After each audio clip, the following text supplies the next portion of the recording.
Hello students. हमारे सामने एक क्वेश्चन है।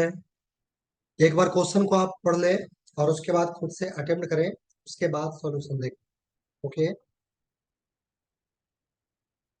क्वेश्चन है अ बीम ऑफ डायमीटर, देखो यहाँ पे, a beam of diameter D. Diameter कितना है? डी, जो कि यहाँ डायग्राम में गिवन है। Okay. Is incident on a glass hemisphere as shown if the radius of curvature of the hemisphere is very large in comparison to d, then the diameter of the beam at the base of the hemisphere will be। देखो, ये जो hemisphere है वो ये हमने draw कर रखा है। ओके। एंड ये हेमिस्फीयर का रिफ्रैक्टिव इंडेक्स गिवन है, बाहर का रिफ्रैक्टिव इंडेक्स गिवन है। Okay, like this. अब मैं यहाँ पे क्या कर रहा हूँ, ये देखो, ये जो हेमिस्फीयर ग्लास का बना हुआ है, मैं क्या कर रहा हूँ, इसे रोटेट कर रहा हूँ। ठीक है। मैंने उसे इस तरह से रख दिया, मान लो ऐसे रख दिया। उससे क्या होगा ना, समझने में अपने को आसानी होगा। ओके, ऐसे इमेजिन कर लो। और अब यहाँ पे हम बोल सकते हैं कि ये एक लेंस है, ग्लास लेंस। और you can say this is plano convex lens. Plano convex lens, ये हो गया इसका एक्सिस। तो प्लानो कॉन्वेक्स लेंस भी बोल सकते हो। बट हम लोग यहाँ पे लेंस फॉर्मूला डायरेक्टली यूज नहीं करेंगे, क्योंकि लेंस फॉर्मूला जो हम लोगों ने पढ़ा है, 1/f is equal to 1/v minus 1/u, वो थिन लेंस के लिए फॉर्मूला होता है, जबकि ये थिन लेंस नहीं है। तो यहाँ पे देखो, क्वेश्चन के अकॉर्डिंग क्या आ रहा है कि ये जो रे है वो ऐसे आ रहा है, ऐसे।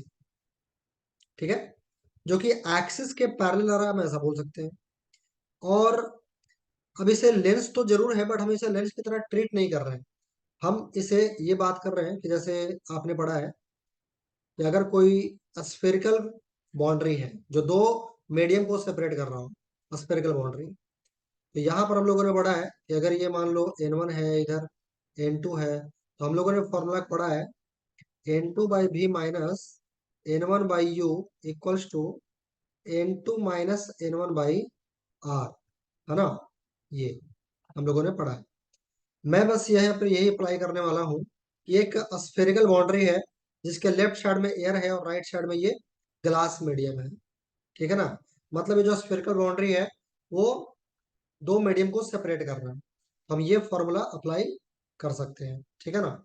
और ये क्वेश्चन ने बोला हुआ है कि ये जो रेज आ रहा है इसका जो डायमीटर है, ये जो डायमीटर है, ये डायमीटर वो बहुत ही छोटा है comparison to the radius of curvature of this boundary. इसका मतलब ये हुआ कि ये जो रेस है ना, वो इस एक्सिस के वेरी वेरी क्लोज है।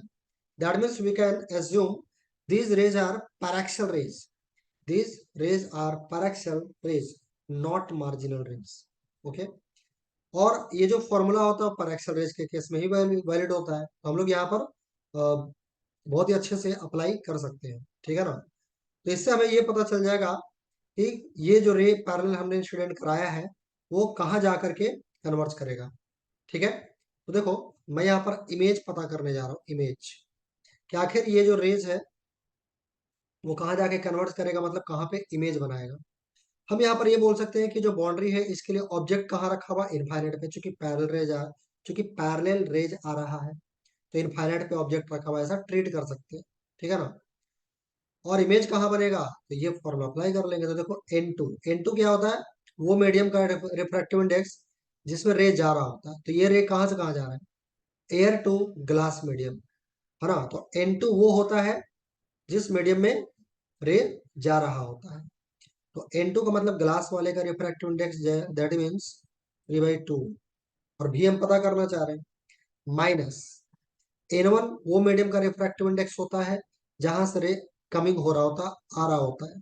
तो एयर से आ रहा तो एयर का 1, और डिवाइडेड बाई यू, यू का है इन्फिनिटी में। और N2 माइनस N1 मतलब 3/2 माइनस 1, और डिवाइडेड बाई आर। अब इसका रेडियस कितना अपने को नहीं मालूम, चलो मान लेते हैं आर है, तो आर लिख दिया हमने। ये वाला जो टर्म वो जीरो हो जाएगा। तो यहाँ से देखो हमारे पास क्या बचा हुआ है, 3/2 भी इज इक्वल टू 1/2 आर। ये देखो, टू टू कैंसिल आउट हो गया, तो यहां से आप बोल सकते हो कि v is equal to 3r मिलेगा। इसका मतलब ये हुआ कि इमेज 3r डिस्टेंस पे बनेगा। बट ये कहाँ से डिस्टेंस होता है? ये जो r होता है, u होता है, b होता है, कहाँ से होता है? वो इस वाले पॉइंट से होता है। ठीक है ना, centre of the spherical boundary से होता है। तो ये जो सेंटर है, मिड पॉइंट जो है, मिड पॉइंट, यहां से 3r डिस्टेंस पे, या r क्या है? ये वाला रेडियस है। क्योंकि हेमिस्फेयर क्वेश्चन ने बोला है, तो हेमिस्फेयर का सेंटर तो ये होगा, तो रेडियस तो ये हुआ ना। तो 3r का मतलब 2r यहाँ और लेना पड़ेगा। तो यहां से 3r, यहां से, तो ये जो रे है ना, आप ये कह सकते हो कि रे बेंड होकर के ऐसे आएगा, ऐसे बेंड होकर के ऐसे आएगा। ठीक है, तो 3r डिस्टेंस पे आ गए, यहाँ पे इमेज बनेगा। ठीक है ना। अब देखो क्वेश्चन ने हमसे क्या पूछा था, वो ध्यान दो। क्वेश्चन हमसे पूछा था,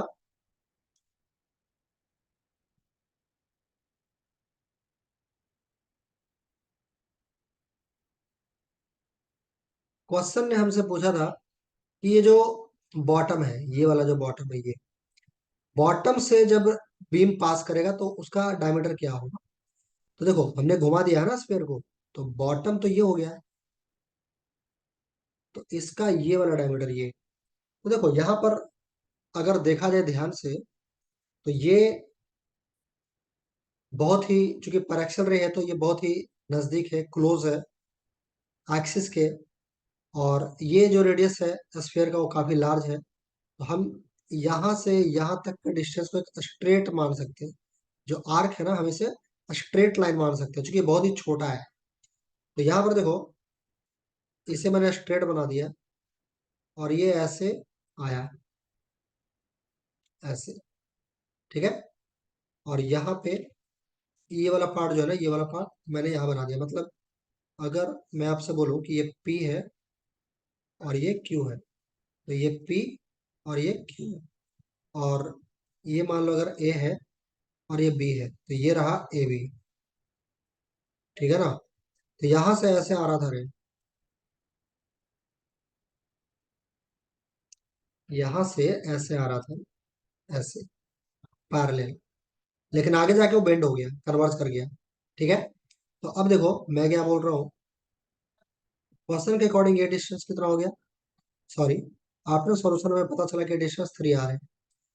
और ये क्वेश्चन के अकॉर्डिंग डी है, चलो इसे मान लेते हैं डी डैश। ये डी डैश ही तो फाइंड करना है। ठीक है ना। तो देखो, अच्छा, और ये वाला पार्ट कितना है? ये पार्ट, ये तो आर है। ठीक है ना। तो मैं क्या बोल रहा हूँ, ये वाला जो ट्राइंगल है, ये अगर इसको मैं ओ मान लूं, तो ओ ए बी ट्राइंगल जो है वो सिमिलर है किसके? ओ क्यू पी के। तो यहाँ पे लिख सकते हैं कि छोटे वाले का डी डैश और बड़े वाले का डी का रेशियो, और छोटे वाले का ये वाला साइड कितना होगा? 2r, और डिवाइड बाई बड़े वाले का 3r। तो ये देखो आर आर कैंसिल आउट हो गया। तो डी डैश बराबर ना 2/3 डी मिल जाएगा। ओके, तो इस तरह से हमें यहाँ पे डी ऑप्शन राइट ऑप्शन में काउंट हो जाएगा। ठीक है ना, D option is right option. तो उम्मीद करते हैं कि आपको समझ आया होगा। ठीक है, थैंक यू।